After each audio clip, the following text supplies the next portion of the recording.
Most men lose women not because they're not good enough, but because they don't understand what actually triggers attraction. You've probably been there. You treat her well, you respond fast, you're available. You do everything you think a good man should do. And then she pulls away. She stops texting. She becomes busy. Suddenly you're the one wondering what went wrong while she's out there moving on like you never mattered. It's not because she's evil. It's because no one taught you how women really respond to behavior. The truth is, attraction isn't logical, it's biological. And when you unknowingly hit the wrong switches, you turn her off without even realizing it. But here's the fix. Once you understand the 7 most common female weaknesses, you stop playing defense. You stop reacting. You start leading. This video isn't about tricks. It's not manipulation. It's about awareness. It's about using stoic discipline and emotional control to flip the dynamic, to hold your power, to become the man she thinks about when she's alone. By the end of this video, you won't just hope she wants you. You'll know exactly what makes her want you and what makes her lose interest fast. Let's get into it. Number 1. Too many compliments kill attraction. Most men believe the fastest way to win a woman's heart is through endless compliments. You tell her she looks beautiful, you flood her photos with likes, you send heart emojis just to keep her attention. It feels polite. It feels like the right thing to do. But in reality, it kills attraction faster than silence ever could. Compliments are not the problem. The problem is when they're constant. Too much praise makes your words cheap, and women stop feeling their impact. Think about Mike, a 44-year-old from Chicago. After his divorce, he met Lisa, a 40-year-old interior designer. At first, things were going well, but Mike started every text with another compliment. "You are gorgeous. That picture is fire. I can't believe I get to talk to you." Within a week, Lisa wasn't smiling at her phone anymore. She was rolling her eyes. Not because she disliked compliments, but because they lost all meaning. They became background noise. Here's the truth. Women are surrounded by validation. Social media gives them 100 likes before noon. If your attention comes too easily, it doesn't set you apart, it makes you blend in. Once she knows you'll hand out praise for free, she no longer has to earn it. Stoic wisdom reminds us to value what's rare. Marcus Aurelius said, "The more we value things outside our control, the less control we have." When your need for her approval outruns your self-control, you hand her the steering wheel. What works better is anchored praise. That means your compliment is earned, specific, and tied to something she actually does. Let's say Lisa planned a night out with care. Instead of "You look amazing," Mike could have said, "I like how you thought through the details tonight." That shows effort. That shows he noticed something deeper than looks. Looks are common. Choices are rare. David, a 52-year-old widower from Texas, understood this by accident. He met Rachel, 46, through mutual friends. What drew Rachel in wasn't David saying she was pretty. It was when she calmed down a tense moment with her teenage son and David told her, "I respect how steady you are under pressure." That hit her harder than 50 generic compliments ever could, because it praised character. It showed presence. It made her feel seen. This is the shift you must make. Compliments are not candy you hand out every hour. They're tools to guide the connection. Praise effort, loyalty, and warmth. Hold back when she fishes for cheap validation. That doesn't mean punish her. It means you don't feed behavior that weakens respect. Your silence in those moments trains better than lectures. When you make your words rare and specific, they carry weight. Your approval feels premium, and when your approval has weight, so do you. If this makes sense, drop it in the comments right now. I earn my praise. And don't go anywhere, because up next, we'll uncover a simple mistake almost every man makes that quietly drains away his power, and you'll want to avoid it at all costs. Number 2. Attention makes you forgettable. Let's talk about attention, because this is where most men quietly lose their value without realizing it. Attention is like oxygen in a relationship. Too little and things fade, too much and you smother the flame. Most men don't understand this balance. They think being available every second, replying instantly, liking every post, double texting when they don't hear back is the way to show interest. But all that does is teach her that your time is cheap, and when your time is cheap, you become forgettable. Here's the loop you need to understand. Every time you hit like, comment, or fire off a quick WhatsApp text, you're giving her a little dopamine hit. If she can get those hits from you, no matter how she behaves, she doesn't have to invest. She can do the bare minimum and still feel rewarded. That kills attraction. You're not leading anymore. You're reacting. You've made yourself background noise. Now let's bring in some Stoic wisdom. Seneca wrote, "It is not that we have a short time to live, but that we waste much of it." Think about how much time you waste glued to your phone, firing off messages, waiting for replies, scrolling her stories. That's time you never get back. And worse, it's time that communicates the wrong message. You're showing her that she sits above everything else in your life. Work, health, friendships, purpose, pushed aside for a notification. That doesn't feel attractive. It feels desperate. The solution isn't coldness. It's calibration. You have to align your attention with her effort. When she invests, you respond with presence. When she doesn't, you don't chase. You let silence do the teaching. This doesn't mean ignoring her on purpose. It means respecting your schedule, your priorities, your own life. Create natural windows for connection. Maybe you check messages in the afternoon and again in the evening. That rhythm alone makes your time feel more valuable because you're not constantly available. Look at how this changes the energy. Instead of dripping out constant small talk, you send messages that move the story forward. This is fun. Thursday at 7, let's try that new Thai place. That shows purpose. That shows direction. Contrast that with the endless "hey" or "how's your day?" texts that don't build anything. Direction beats distraction every time. Attention also needs to shift away from the public stage. If most of your energy goes into reacting to her posts, leaving comments, boosting her online profile, you're just training her to chase an audience instead of intimacy. Real connection grows in private. A short voice note after a great date, a picture of something that reminded you of her, those carry weight. An avalanche of fire emojis does not. And when she tries to bait you, vague stories, jealous hints, little digs designed to see if you'll react, the worst thing you can do is take the bait. Most men rush to defend themselves, explain, or fight for reassurance. All that does is prove that she controls your center. The better move is steady and light. If she throws a jealous line, you keep calm and say, "If you want clarity, let's talk in person." You move the moment back into your frame. That calm is leadership. Marcus Aurelius put it simply, "You have power over your mind, not outside events." Realize this, and you will find strength. You can't control her moods, her posts, her little tests, but you can control where your attention flows. The man who spends all his energy feeding noise becomes invisible. The man who protects his attention, who gives it with intention, becomes unforgettable. So here's the principle. Reward investment, not noise. Attention should never be automatic. It should reflect your values. That's what turns it into something she actually respects. If this clicks for you, type it in the comments. I protect my focus. Stay with me, because next you'll see how a simple habit you might think is safe can quietly destroy the spark if you're not careful. Number 3. Predictable means replaceable. Comfort is nice, but comfort doesn't create chemistry.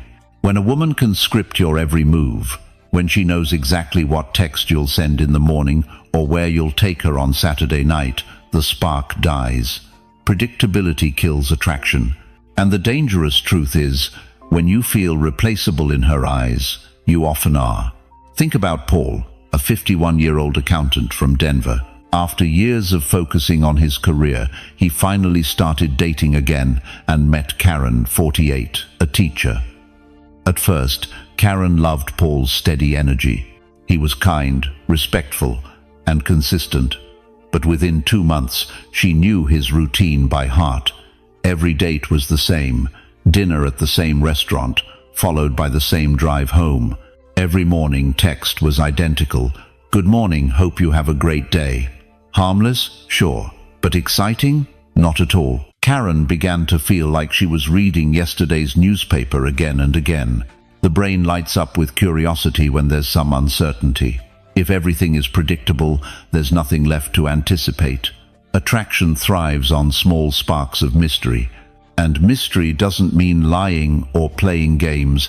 It means revealing yourself in layers at the right time, instead of dumping everything at once. Paul didn't realize that his good habits had turned into a script, and Karen stopped leaning in.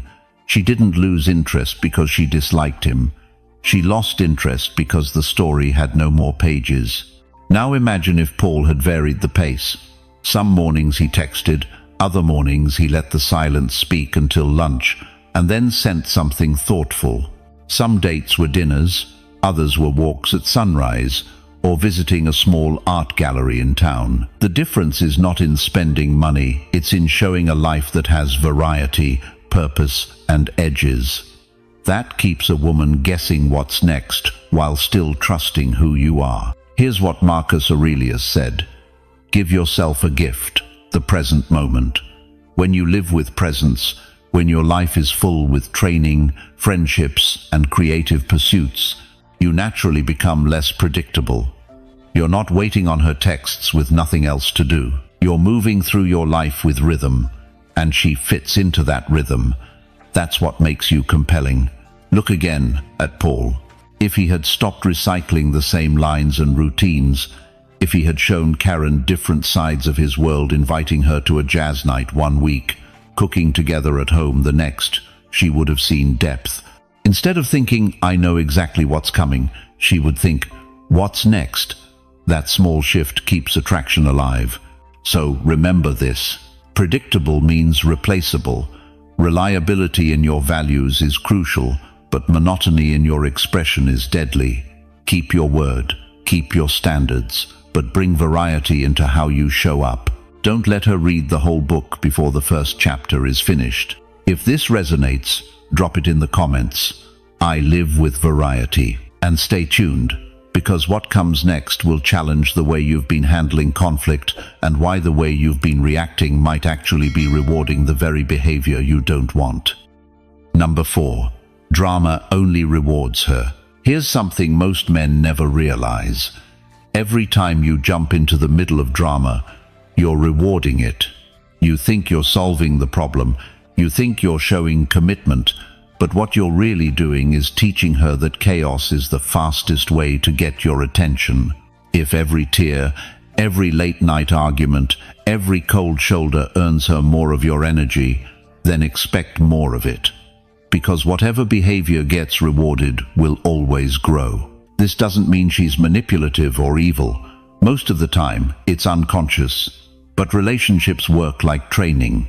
If conflict brings connection, she'll reach for conflict whenever she feels distance. Over time, the relationship starts to run on fire instead of calm. That's why so many men wake up wondering how things got so chaotic. They didn't set the standard. They kept paying out attention to the very thing they wanted to stop. The Stoics understood this well. Epictetus once said, "It is not things themselves that disturb us, but our judgments about them." The storm is not the problem. It's your reaction that fuels it. When she throws accusations or plays silent games, your frantic explaining, defending, or begging only adds oxygen to the fire. The smarter move is to step back and control your own response.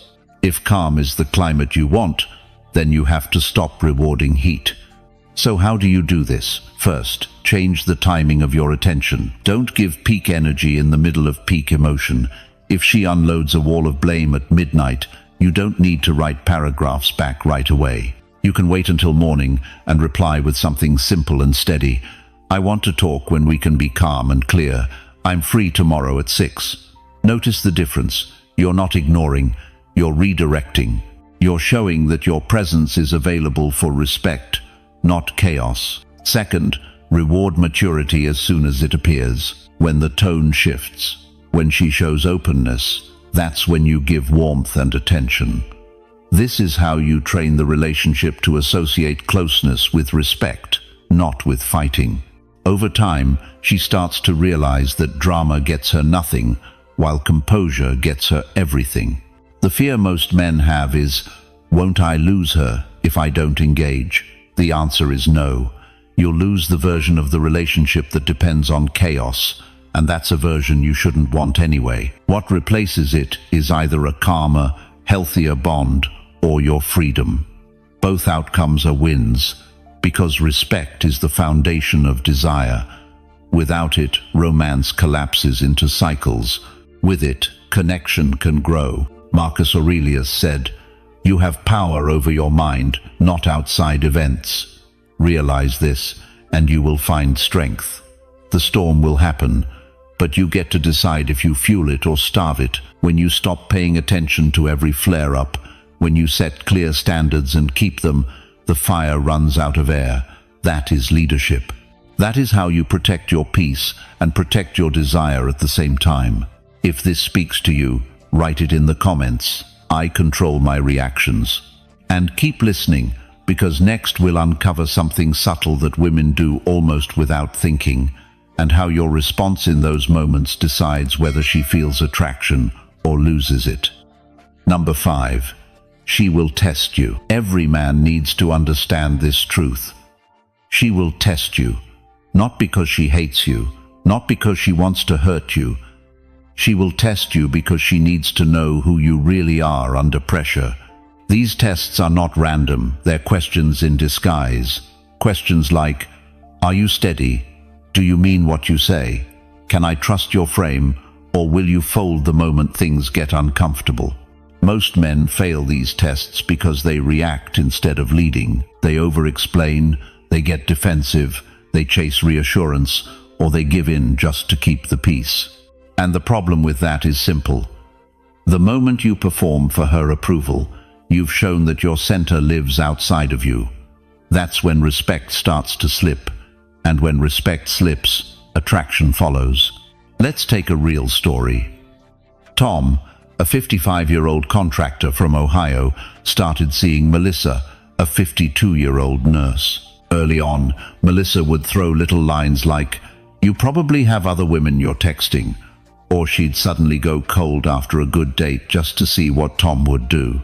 At first, Tom panicked. He'd send paragraphs, reassure her over and over, and even apologize for things he hadn't done just to get her back on track. But the more he did that, the colder she became. Why? Because his reactions proved the test was working.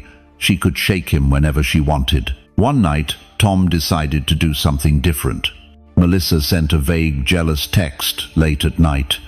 "I bet you're out with someone else." Instead of defending himself for 3 pages, Tom replied the next morning with a calm line. "If you want clarity, we can talk in person. I'm here for us, not drama." That was it. Short, warm, steady. For the first time, Melissa felt him leading instead of chasing. She didn't like losing control at first, but deep down, it made her feel safer. She started leaning back in because Tom showed he could set the tone. This is what tests are all about. They're invitations for you to prove your steadiness. Sometimes it's her going cold to see if you'll beg. Sometimes it's her canceling last minute to check if you'll still rearrange your life for her.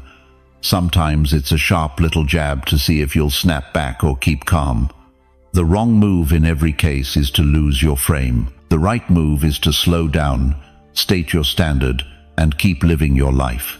Marcus Aurelius said, "If you are distressed by anything external, the pain is not due to the thing itself, but to your estimate of it." Tests only hurt when you take them personally. When you see them for what they are, a question about your steadiness, they become opportunities. They let you demonstrate leadership without a speech. So here's the rule. Acknowledge what's happening, state your frame, offer direction, and hold the line. If she goes cold, you don't chase with 10 check-ins. You say, "Looks like you're tied up. Ping me when you're free, and we'll plan something fun." If she makes a sharp comment, you don't match edge with edge. You say, "I'm here for playful, not disrespect. If we keep it kind, I'm in." The words matter less than the tone. Calm, grounded, forward. Tests aren't a sign she doesn't like you. They're proof she's searching for a man strong enough to hold steady. When you lead through them, you don't just pass, you build trust, respect, and attraction all at once. If this hits home, put it in the comments. I hold my frame. And keep watching, because next we'll break down a quiet shift that changes how she values your time and why the way you use it determines whether she chases you or forgets you. Number 6. Distance makes her want you. Time is the most expensive thing you own. And here's the paradox. The more freely you give it away, the less it's worth. Most men don't realize this. They think being available at every moment shows devotion. In reality, it sends the opposite message. Unlimited time signals low value. Scarcity creates desire. When you protect your time, you don't push her away, you pull her closer. Think of it like this. If you're free whenever she calls, if you drop everything the second she asks, you've told her without words that your world revolves around her. At first, she might enjoy it, but soon it becomes clear. Your schedule has no weight. Your yes means nothing because you never say no. And when your time feels cheap, so do you. This doesn't mean being distant or cold. It means being structured. You set blocks for work, training, family, recovery, and you honor those first. When she sees that you have a life with edges, she respects it. And when you do offer your time, it feels special. 10 focused minutes of presence beats an hour of half-distracted chatter. Presence is premium. Scarcity makes it possible. Marcus Aurelius wrote, "Waste no more time arguing what a good man should be. Be one." Living with structure is part of that. You don't need to argue your value. You show it by guarding your calendar, by making your availability specific, not endless. Instead of, "I'm free whenever," you say, "Friday's booked, but Sunday at 6 works." That communicates direction, a full life, and an invitation. It signals that spending time with you requires planning. And anything that requires planning gains weight. Texting needs the same principle. Endless back and forth leaks value. Use messages to set plans. Share a quick moment, then step out. Save depth for voice or face-to-face. If she tries to keep you in a constant loop, guide it gently. "I'm stepping into work. Call you tonight at 8. You just priced your time and gave her something to look forward to. Distance also exposes truth. If she cancels last minute more than once, you don't punish or plead. You reset the standard. No stress. "Let's pick a day you're sure you can keep." That line tells her you're not backup. You're a commitment worth showing up for. If she gives breadcrumbs, you respond calmly. "Sounds like timing's off. Ping me when you can do real plans." Then you live your life. No essays, no edge, just quiet standards. Seneca said, "Life is long if you know how to use it. Use your time wisely. Protect it like it matters, because it does. The right woman will appreciate it, because it shows you value her time as well. You become the anchor, not the entertainer. Your yes becomes powerful. Your no becomes final, and both make you more attractive. If this resonates, drop it in the comments. I value my time. Stay with me, because next we'll uncover why the story you hold in your mind is the strongest force in any connection and how it silently shapes whether you lead or lose. Number 7. Control the frame. Win her. Every relationship lives inside a frame. The frame is the story you carry about yourself and about the connection. When you control that frame, you lead. When you lose it, you chase. And here's the truth. Attraction flows to the man whose frame is strongest. Take Richard, a 56-year-old business owner from Phoenix. He started dating Angela, 51, a fitness instructor. Angela had a fiery personality, late texts, playful jabs, mood swings that could catch Richard off guard. At first, he tried to fight fire with fire. When she showed up 20 minutes late, he snapped at her. When she teased him about talking to other women, he launched into long defenses. Each time, he thought he was standing up for himself. But what Angela felt was chaos. He was reacting to her frame instead of holding his own. One evening, things shifted. Angela walked into their dinner late again. This time, Richard smiled, leaned back, and said calmly, "Good to see you. Next time, let's keep it within 10 or we'll reschedule." No anger, no lecture, just a clear standard inside his frame. Angela laughed, but she also adjusted. She felt his steadiness. That's when respect started to grow. The frame is about climate. You can't control every storm, but you can decide the weather you allow around you. Marcus Aurelius wrote, "You have power over your mind, not outside events. Realize this, and you will find strength." When she tests with moods, delays, or little jabs, your strength is not in proving yourself. It's in holding your calm, setting your standard, and staying on track. Richard learned that presence was louder than protest. Shoulders relaxed, voice slower, eyes steady. That body language told Angela more than any speech. It said, "I'm not shaken, I'm not chasing, I decide the tone." And the remarkable thing is, the calmer he became, the more Angela leaned in. Because deep down, women don't feel safe with men who argue for their value. They feel safe with men who demonstrate it. Now, controlling the frame doesn't mean being rigid or domineering. It means being the anchor. If she drags you into endless text arguments, you don't fight paragraph for paragraph. You move it back to where you lead best. I don't do heavy talks over text. Call me at 8 or we'll talk tomorrow. If she tries to spike your emotions with jealousy, you stay grounded. If you want clarity, happy to talk properly. Tonight, let's enjoy dinner. Each time you redirect to your lane. Angela admitted later that what drew her in wasn't Richard's defenses. It was his ability to stay steady when she was unsteady. The frame became his strength, and because he held it, she respected it. Respect fuels attraction. Without it, you spiral into chaos. With it, you become the gravity that keeps the connection alive. So remember this, you don't have to argue for your worth. You don't have to chase to prove yourself. You have to control the frame. Your calm no is more powerful than a desperate yes. Your standards say more than your speeches. And when you set the tone, you win not through control, but through presence. If you're ready to live this, write it in the comments. I hold my frame. And don't go anywhere, because we're about to bring it all together, the habits that make you steady, attractive, and hard to replace so you can finally lead connections that work for both of you. Number 8. Mystery beats full honesty.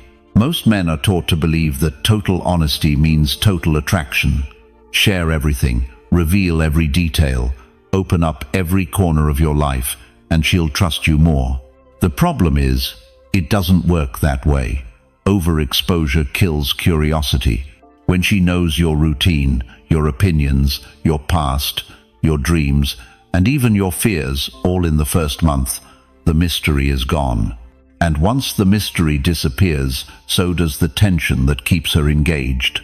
Mystery isn't about lying. It isn't about hiding your character. It's about pacing what you reveal. Think of it like a story. If an author told you the ending on page 1, why would you keep reading? Attraction works the same way. A woman wants to turn the page. She wants to discover your depth step by step. When you rush to unload your entire story, you rob her of the most powerful part of romance: anticipation. The Stoics understood this on a deeper level.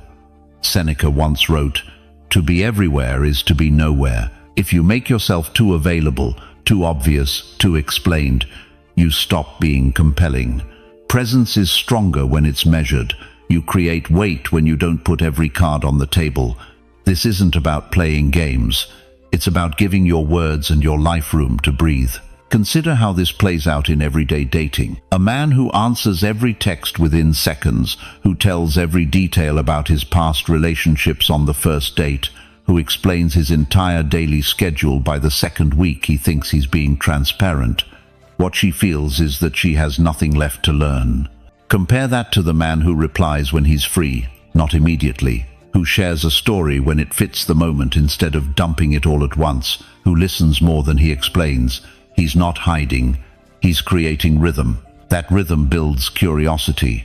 Marcus Aurelius said, "The soul becomes dyed with the color of its thoughts." If you think scarcity means loss, you'll overshare and over-explain because you're afraid she won't stick around. But when you think like a Stoic, you realize scarcity creates value. When you give pieces of yourself gradually, she colors in the picture with her own curiosity. That picture is always more powerful than a flood of details she didn't ask for. This doesn't mean you should be distant or closed off. It means you pace the revelation of who you are. Instead of saying, "Here's everything about me," you allow her to earn the deeper layers. She learns your sense of humor in one chapter, your discipline in another, your ambition in another. Each discovery feels like progress. Each moment of patience keeps her leaning forward. That's how you sustain attraction long after the initial spark. Think of mystery as respect for yourself and for her. Respect for yourself because you're not desperate to be fully known instantly. Respect for her because you're letting her enjoy the journey. You're not forcing intimacy. You're allowing intimacy to grow naturally. So here's the truth. Full honesty on day one doesn't make you strong. It makes you predictable. Measured mystery, delivered with confidence and steadiness, makes you unforgettable. That's the balance. You're not playing hard to get. You're living a life worth discovering and letting her discover it in time. If this lands with you, type it in the comments. I protect my mystery.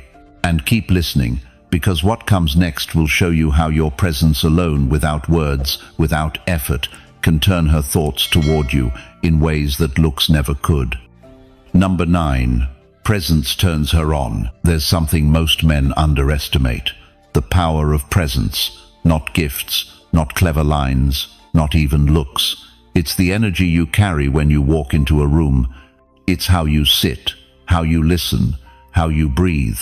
Presence is magnetic, and it turns women on in ways that surface charm never can. Let me paint this with a real story. James, a 53-year-old sales manager from Dallas, had been single for a few years when he met Claire, a 50-year-old marketing consultant. James wasn't the tallest guy in the room. He wasn't flashy, and he didn't have the biggest paycheck. But here's what he did have: presence. When Claire spoke, he didn't interrupt or check his phone. He locked in. He leaned slightly forward, then leaned back with ease. He let silence hang without rushing to fill it. Claire later admitted that what pulled her in wasn't what James said. It was how he carried himself. She felt seen, not managed. That presence was electric. Here's the difference. Most men get nervous with silence. They overtalk, they fidget, they scroll. What they don't realize is that this restless energy communicates insecurity. A woman doesn't feel safe with that. She feels like she has to carry the moment. But when you relax into stillness, when you stand tall, keep your shoulders open, and simply breathe slow, she feels your steadiness. That steadiness is deeply attractive. It's primal. It tells her you're anchored, and anchored men are rare. Marcus Aurelius once wrote, "Nowhere you can go is more peaceful than your own soul." That's what presence is: peace in motion. You don't need to dominate the space with volume or jokes. You hold it quietly, and people feel it, especially women. When you practice presence, you're showing her you don't need to perform. You're enough as you are. That paradox, calm yet confident, triggers her attraction stronger than overcompensation ever could. James and Claire's second date drove this point home. They sat at a small Italian place. Instead of filling every moment with chatter, James let Claire talk. He nodded, asked short but thoughtful questions, then smiled and leaned back. He wasn't rushing the night, he was enjoying it. Claire later said she couldn't stop thinking about him after that evening, not because of what he revealed, but because of how she felt in his company. Safe, desired, and respected. That's the power of presence. So how do you build it? You practice being comfortable in your own skin. At dinner, put the phone away. At home, sit still for 10 minutes without distraction. At the gym, move with focus instead of frantic energy. These little habits train your nervous system to slow down. And when you show up on a date or in a relationship, that training speaks louder than your words. Presence is rare in a world addicted to noise. And because it's rare, it's sexy. A man grounded in his own rhythm doesn't chase approval. He doesn't seek permission. He simply is, and that beingness is irresistible. So remember, looks fade, words get forgotten, but presence lingers. It's what makes her think about you long after you've left the room. If this resonates, put it in the comments. I lead with presence. And stay tuned, because the final piece ties everything together, showing you why walking away with quiet strength is the ultimate power move in any connection. Number 10. Walking away builds power. There's a point in every relationship where words don't matter anymore. You've talked, explained, reassured, maybe even argued, and still nothing changes. That's the moment where most men lose themselves. They cling harder, send longer texts, beg for clarity, and trade their dignity for attention. But here's the truth. Nothing shifts the dynamic more than the decision to walk away. Walking away is not about punishment. It's not about playing hard to get. It's about showing that your value is not tied to her reaction. When you remove yourself, you remind both of you that you are a complete man with or without her. That's power, not because she fears losing you, but because she respects the fact that you're not willing to lose yourself. Think about how much energy men waste trying to fix things that can't be fixed in the moment. You explain for hours, hoping she'll finally see your side. You rearrange your schedule again and again to prove your devotion. And what does it get you? Less respect, less attraction, and more chaos. Walking away breaks that cycle. It signals that you refuse to reward behavior that drains your worth. The Stoics understood this long before modern dating. Epictetus said, "The more we value things outside our control, the less control we have." You cannot control her moods, her interest, or her choices. You can only control where you stand. Walking away is the ultimate act of self-control. It says, "I choose peace over chaos, clarity over confusion, dignity over desperation." And here's what makes it so effective. Distance resets perspective. When you're always available, she can't see your value clearly. But the moment you're gone, the absence hits, the energy shifts. She starts to realize the difference between the man who calmly walks away and the crowd of men who chase harder when challenged. That contrast is unforgettable. Let me illustrate this through a common scenario. A man keeps pouring himself into a relationship where every conversation turns into conflict. He's drained, but he stays, hoping she'll notice his effort. She doesn't. She notices his weakness. Now picture the same man saying, "I care about us, but I won't fight in circles. When we can talk with respect, I'm here. Until then, I'm stepping back." He leaves the room. He doesn't argue. He doesn't defend. And suddenly the script flips. She's left with silence, with time, with the weight of his absence. That absence speaks louder than 1,000 pleas. Marcus Aurelius reminded himself daily, "You have power over your mind, not outside events. Realize this, and you will find strength." Strength is not shown in chasing, it's shown in restraint. Walking away is restraint in its purest form. It's choosing to hold your ground instead of giving it away piece by piece. And here's the paradox. The moment you stop trying to keep her is often the moment she starts trying to keep you. Not always, and that's fine. Because walking away is not about manipulating her return. It's about securing your value. If she comes back to a stronger, steadier man. If she doesn't, you still walk forward with your dignity intact. Either way, you win. So remember this, staying when respect is gone weakens you. Walking away builds power. It tells the world you're not afraid of loss because you already have the one thing that matters, yourself.